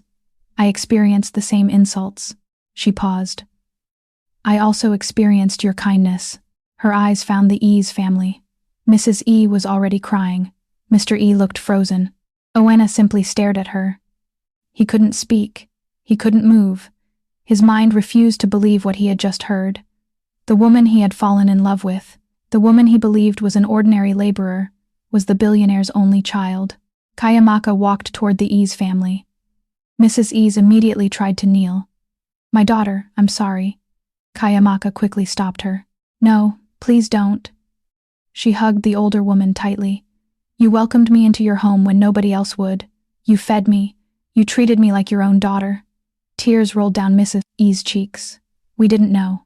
I know. And that's exactly why your kindness means so much. She turned to Mr. E's. You taught me that honest work is never shameful. The old farmer wiped away tears. I only spoke from my heart, and I'll never forget it. Then her eyes slowly met Oz. He still hadn't spoken. His face showed shock, confusion, and disbelief all at once. She walked toward him. I'm sorry. He finally found his voice. You lied to me. His words were quiet, painful. I did every day. I know. You let me believe. She lowered her head. I had to. He looked away. I don't even know who you are anymore. Those words hurt more than every insult she had endured on the farm. I wanted to tell you when after the investigation you should have trusted me. Tears filled her eyes. I wanted to, but if anyone knew the investigation would fail. He remained silent. She could see the battle taking place inside him. The woman he loved was standing before him, but everything he believed about her had changed. Meanwhile, the rest of the workers slowly began approaching Chiamaka. One by one, they apologized. The young woman who had mocked her at the market lowered her head. I'm ashamed. I'm sorry. Another worker stepped forward. I laughed at you because of your weight. I was wrong. The elderly man who had once bet she would quit wiped tears from his eyes. You proved all of us wrong. Kamea smiled gently. I don't hate any of you. I understand why you judged me, but I hope you've learned something. She looked around at everyone. You never truly know someone's story. Judge people by their character, not by their appearance. Many workers quietly nodded. Some cried openly. Then Chiamaka's expression became serious. She faced the crowd once more. I didn't come here only to experience your lives. I came to investigate. Her voice became firmer, and I found things that should never have happened. Mr. Agbu's heartbeat quickened. He took one small step backward. Police officers quietly noticed. One of them moved closer to him, without saying a word. Chief Emmanuel looked at his daughter proudly. "Are you ready?" She nodded. "I am." She reached into her worn travel bag, the same faded bag she had carried since arriving at the village. From inside, she removed her old notebook. Then, she held up her cracked mobile phone. The crowd watched in complete silence. "For 3 months," she said, "I documented everything." She looked directly at Mr. Agbu. Every stolen salary, every missing truck, every altered record, every dishonest payment, and every secret meeting. Mr. Agbu's face turned pale. For the first time since becoming foreman, genuine fear filled his eyes. He realized the quiet, overweight farm worker he had mocked, insulted, and tried to break had not only survived, she had been watching him from the very beginning. And now, in front of every worker on the farm, the truth he had hidden for years was finally about to be exposed. The entire farm stood in complete silence. No one dared to speak. The only sounds came from birds singing in the nearby trees and the gentle breeze moving through the fields. Hundreds of workers stared at Chiamaka just a few minutes earlier. She had been Chioma, the overweight farm worker who lived in a tiny room, ate simple meals, and worked under the scorching sun beside them. Now they knew the truth. She was the billionaire's daughter, and she was holding the evidence that could destroy years of corruption. Mr. Agbu's face had turned pale. Tiny beads of sweat formed on his forehead despite the cool morning air. Chief Emmanuel looked at his daughter proudly. "Go ahead." Chiamaka nodded. She unlocked the cracked phone she had carried for months. Turning toward one of the company's legal officers, she handed it over. "Please connect it to the projector." Within minutes, a portable projector had been brought from one of the company vehicles. A large white screen was set up in front of the workers. The legal officer connected Chiamaka's phone. The first photograph appeared. A truck loaded with farm produce leaving through the unauthorized back road. The workers began whispering. "I remember that truck. So it was true." Another photograph appeared. Mr. Abu standing beside black market buyers. The date and time were clearly visible. The whispers became louder. Then came a video. Everyone watched as Mr. Abu accepted bundles of cash while smiling. One of the buyers could be heard saying, "Same time next month." Mr. Agbu laughed. "As long as nobody suspects anything." The video ended. A loud gasp spread across the crowd. Several workers shook their heads in disbelief. Others looked at one another with anger. The old man Musa clenched his fists. "So, our children went hungry while he became rich." But Chiamaka wasn't finished. She opened another folder. "My notebook." The company lawyer carefully held it up. Every page was filled with neat handwriting, dates, truck registration numbers, attendance records, warehouse counts, descriptions of illegal activities, witness names. Photographs had even been attached to some pages. The lawyer looked amazed. "You documented everything." She nodded. "I couldn't rely on memory." Chief Emmanuel smiled proudly. "This is why I trusted her." The company's chief accountant stepped forward. He compared Chiamaka's notes with the official financial records. Within minutes, more shocking discoveries emerged. The numbers don't match. He flipped through several files. Thousands of bags of produce are missing. Another accountant checked the payroll records. His expression darkened. Workers have been underpaid for years. The human resources manager examined the attendance sheets. Several signatures were altered. The evidence was overwhelming. No one could deny it. Mr. Agbu suddenly stepped forward. "This is a setup." Everyone turned toward him. He pointed at Chiamaka. "She forged everything." The crowd became restless. Chiamaka remained calm. She looked directly at him. "You still want to lie? I've served this company for 12 years. Chief Emmanuel folded his arms. "And in those 12 years, how much did you steal?" "I stole nothing." Chiamaka quietly nodded toward the legal officer. "Play the second video." The screen came alive once again. This time, everyone watched Mr. Abu speaking with one of the buyers behind the warehouse. His own voice filled the compound. "We've already stolen enough. After Friday, we'll stop using this farm." Silence. The words echoed across the gathering. "Mr. Agbu's knees almost gave way. One of the police officers stepped forward. "Mr. Agbu, you are under arrest." The foreman panicked. "No, you don't understand." He suddenly pushed one of the officers aside and began running. Gasps erupted across the farm. "He's escaping." 3 police officers immediately chased after him. He sprinted toward the storage buildings, knocking over empty baskets as he ran. But he had forgotten one important thing. He was running through the same farm where hundreds of workers knew every path. Several workers quickly stepped into his way, not to attack him, simply to block his escape. Mr. Abu turned toward another path. 2 more officers intercepted him. Within moments, he was surrounded. The handcuffs clicked around his wrists. The once feared foreman lowered his head in defeat. As the police escorted him back, the workers watched silently. Some felt satisfaction. Others simply felt relief. The man who had bullied them for years could no longer hurt anyone. The investigation continued one after another. Other supervisors were questioned. Some denied everything. Others immediately confessed. One warehouse clerk admitted he had altered inventory records. A payroll officer confessed to removing workers' names from attendance sheets after receiving bribes. 2 security guards admitted allowing unauthorized trucks onto the property late at night. The entire network slowly unraveled. Chief Emmanuel looked deeply saddened. "I trusted these people," the company's lawyer sighed. "They abused that trust." Police officers arrested everyone directly involved. Those who had been forced to cooperate under threats were asked to provide statements instead.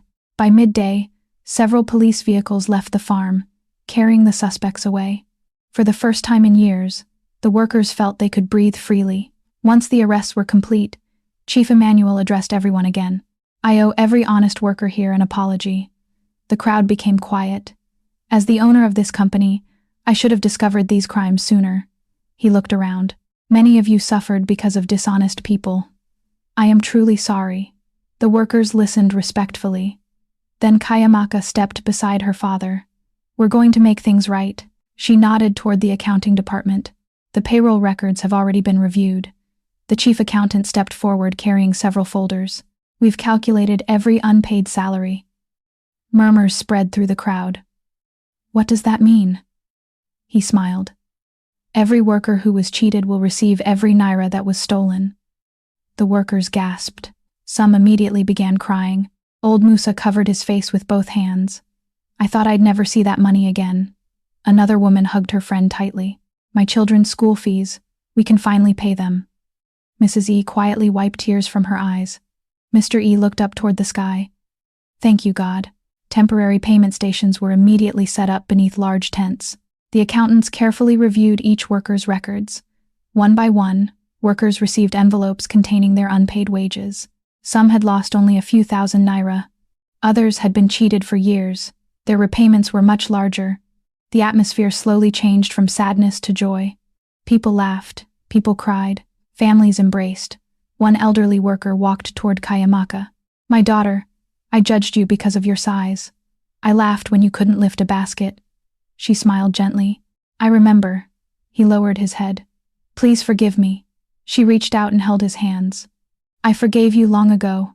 Another worker stepped forward. "I called you lazy. I'm ashamed. You don't need to be. I learned my lesson." More workers gathered around.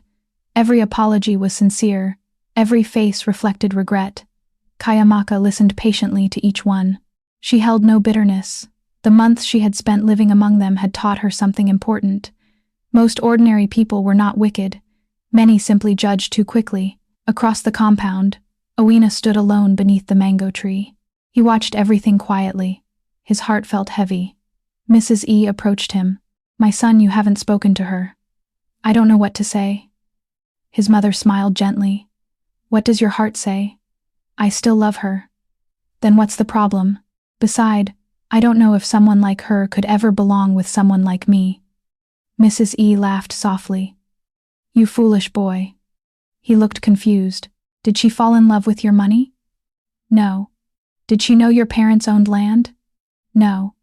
"Did she care that you couldn't find an office job?" "No." She smiled. "Then why are you suddenly worrying about her father's money?" He became silent. His mother was right. Nothing about Chiamaka's feelings had changed. Only his knowledge of her identity had. As the afternoon drew to a close, Chiamaka quietly walked toward him. For a moment, neither of them spoke. Finally, she broke the silence. "I've been looking for you. I needed time. I understand." He looked at her. "You really lived in our house." "I did." "You ate with us." "Yes." You worked beside me every day. Were any of those moments fake? She answered without hesitation. Not one. He searched her face carefully. The laughter real, the conversations real, the tears real, the feelings. She looked directly into his eyes, especially those. Owina looked down at the ground. I was angry. I know. I felt betrayed. I know. But then I remembered something. What? You never acted like a billionaire. She smiled faintly. You never looked down on anyone. You never ordered people around. You never treated my parents as though they were beneath you. He shook his head slowly. You became part of our family. Tears filled Chiamaka's eyes. They are my family. Mrs. E suddenly laughed from a distance. I knew it. Everyone turned toward her. She pointed proudly. I told my husband these two would find their way back to each other. The crowd laughed warmly. Even Owina couldn't stop smiling. Before the workers left for the day, Chiamaka stood before them one last time. I learned more during these 3 months than I learned in years of studying abroad. Everyone listened carefully. I learned how difficult your work really is. I learned how painful injustice can be. I learned that honesty still exists. She looked toward the Ease family. I learned that kindness often comes from people who have the least. She paused. I also learned something about myself. The workers remained silent. I spent many years worrying about what people thought of my body. I allowed cruel words to affect me. But living among you taught me that confidence doesn't come from looking perfect. It comes from knowing your worth. Several workers nodded. She smiled warmly. Today isn't just the end of an investigation. It's the beginning of a new chapter. The workers applauded loudly. Some cheered. Others raised their hats into the air. For the first time in many years, hope returned to the Okafor agricultural empire. The thieves were gone. The stolen money had been returned. Justice had finally been served. And standing before them was not simply the billionaire's daughter. She was someone who had carried the same baskets, walked the same muddy roads, endured the same insults, and earned the respect of the people not through her father's name, but through her own courage, humility, and determination. The farm was finally ready for a new beginning. 3 months passed after the arrests. The Okafor agricultural empire no longer looked like the same place. The changes were visible everywhere. The broken irrigation channels had been repaired. New tractors worked across the vast fields. The old storage warehouses had been renovated. Fresh paint covered the administration buildings. Workers now wore clean uniforms with their names stitched onto their shirts. Most importantly, smiles had returned to the faces of the workers. For years, they had gone to work carrying fear in their hearts. Now they came with hope. Every salary arrived on time. Attendance records were managed using a digital system that prevented anyone from altering them. Produce leaving the farm was tracked electronically, and every truck was monitored with GPS. Corruption had almost disappeared. True to her promise, Chiamaka had transformed the farm. Inside the main conference hall, senior managers waited quietly. Chief Emmanuel stood at the front of the room beside his daughter. Today's meeting was important. Representatives from every department had been invited. The workers' union leaders were also present. Chief Emmanuel smiled proudly. Many years ago, I built this company with my own hands. He looked around the room, but every business reaches a moment when leadership must pass to the next generation. Everyone listened attentively. I always believed my daughter would someday take over. He turned toward Chiamaka after everything she has accomplished over the past few months. I have no doubt she is ready. The room erupted into applause. Some managers stood, others smiled proudly. Chief Emmanuel continued. As of today, I officially appoint Chiamaka Okafor as the managing director of the Okafor agricultural empire. The applause became even louder. Chiamaka walked forward humbly. Instead of speaking immediately, she looked through the large glass windows toward the fields outside. Those fields had changed her life. She remembered her first day, the laughter, the insults, the aching muscles, the blisters on her hands, the evenings spent eating with the Ease family, the quiet walks with Owina. Every memory reminded her why she loved the farm. She finally stepped toward the microphone. Thank you, everyone. The room became silent. I accept this responsibility with gratitude. She smiled gently. But I don't accept it because I'm the owner's daughter. She looked at the workers seated near the back.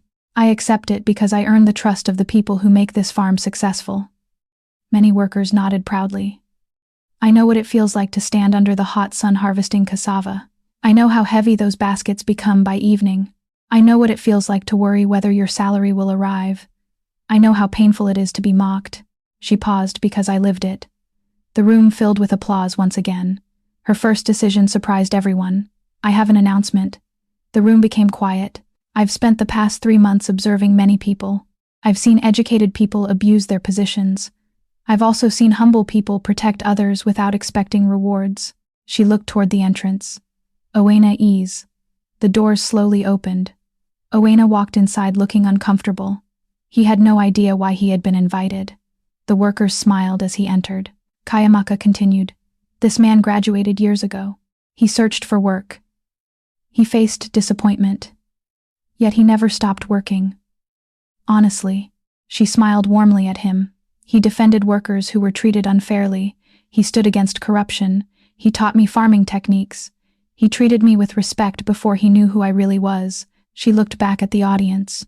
"Integrity is more valuable than experience." Turning toward Owena, she smiled. "I would like to offer you the position of operations manager." The room fell silent. Owena blinked several times. "I'm sorry, I think I heard you wrongly." Everyone laughed softly. She smiled. "You didn't. You are officially being offered the position." His eyes widened. "But I don't have management experience." She chuckled. "You have something more important." "What character?" Chief Emmanuel nodded. "I agree with my daughter. We can teach management. We cannot teach integrity." The workers burst into applause. Mrs. E covered her face as tears streamed down her cheeks. Mr.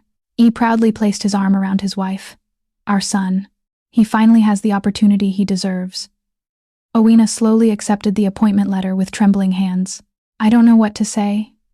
Chiamaka smiled. "Say yes." The room filled with laughter. He smiled back. "Then, yes." Everyone stood to applaud. Over the following weeks, Owena quickly adapted to his new responsibilities. His education combined with years of practical farm work made him an excellent manager. Unlike previous supervisors, he walked through the fields every day instead of remaining inside an office. He listened to workers' complaints. He solved problems immediately. He introduced better planting schedules and more efficient harvesting methods. Production increased steadily.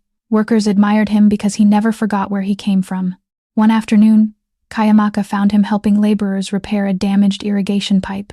She laughed. "I promoted you. I didn't stop you from working." He grinned. "I feel more comfortable in the field." "So do I." Together they walked through rows of healthy maize plants. "This place looks different," Owena said. "It feels different too." She nodded. "People aren't afraid anymore." He smiled. "That's because they finally trust management." She looked at him thoughtfully. "I couldn't have done it alone." He smiled.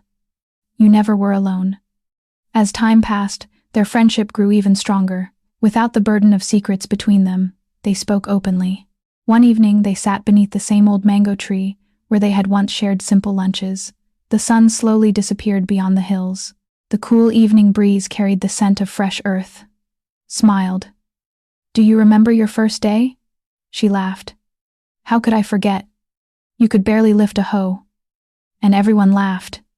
"You almost quit." "I almost did." He looked at her. "I'm glad you stayed." "So am I." She became quiet. "Can I ask you something? Anything? Were you ever embarrassed to be seen with me?" He looked surprised. "No, not even when people mocked my weight."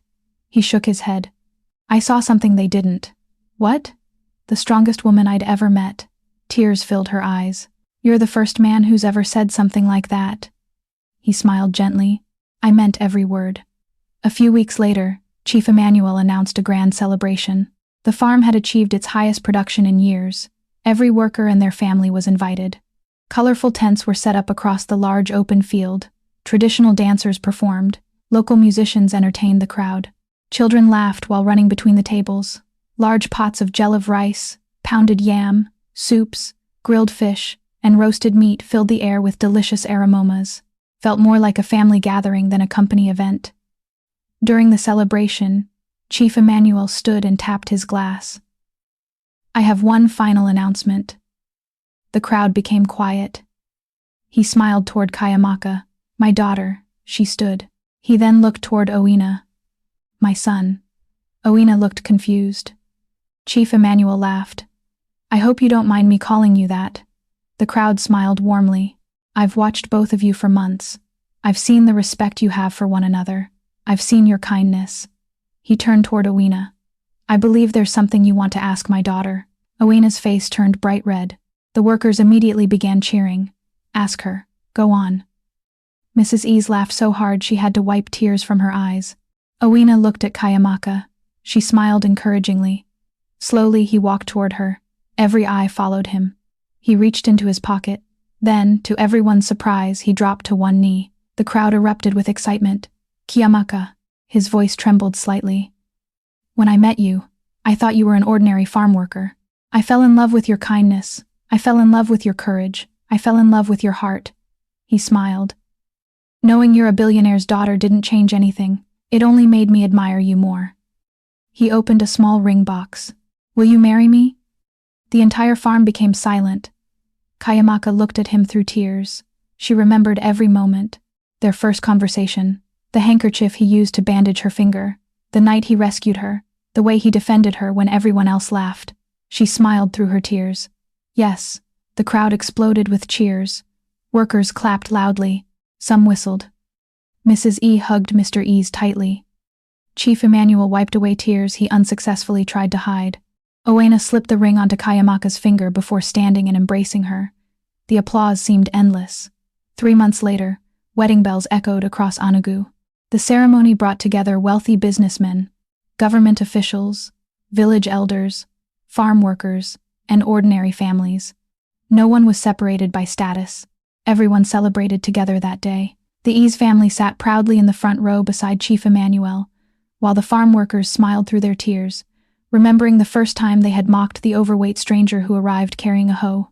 Back then, they had seen only her size, her torn clothes, and her silence. Now she stood before them as their respected managing director, a woman who had transformed the farm, protected the workers, exposed corruption, and become a beautiful bride. During the reception, Chiamaka raised her glass, and the hall slowly fell quiet. I learned something here that changed my life, she said. If I had arrived as the billionaire's daughter, I would have been respected, but I would never have known who truly cared, and I would never have earned love. She looked at the workers with gratitude in her eyes. Thank you for teaching me that true leadership begins with humility. Then she turned to Owina, her voice softening. And thank you for loving me before you knew my name. Applause filled the hall. Outside, the sun set over the endless green fields of the Okafor agricultural empire. The same fields where Chiamaka had once been mocked, doubted, and underestimated, had become the place where she discovered her purpose, changed hundreds of lives, and found a love more honest than anything wealth could buy. Years later, people across Enugu still told the story of the billionaire's daughter who chose torn clothes over designer dresses, carried baskets instead of giving orders, and changed an entire farming community, not with pride, but with humility, courage, justice, and love. And whenever new workers joined the farm, the older laborers would smile and share one unforgettable lesson: never judge a person by appearance. The quiet stranger beside you today may become the leader who changes your life tomorrow. If Chiamaka and Owina's story touched your heart, hit that like button, share this video, and tell us in the comments where you are watching from. Subscribe for more emotional stories about love, humility, hidden identity, justice, and second chances.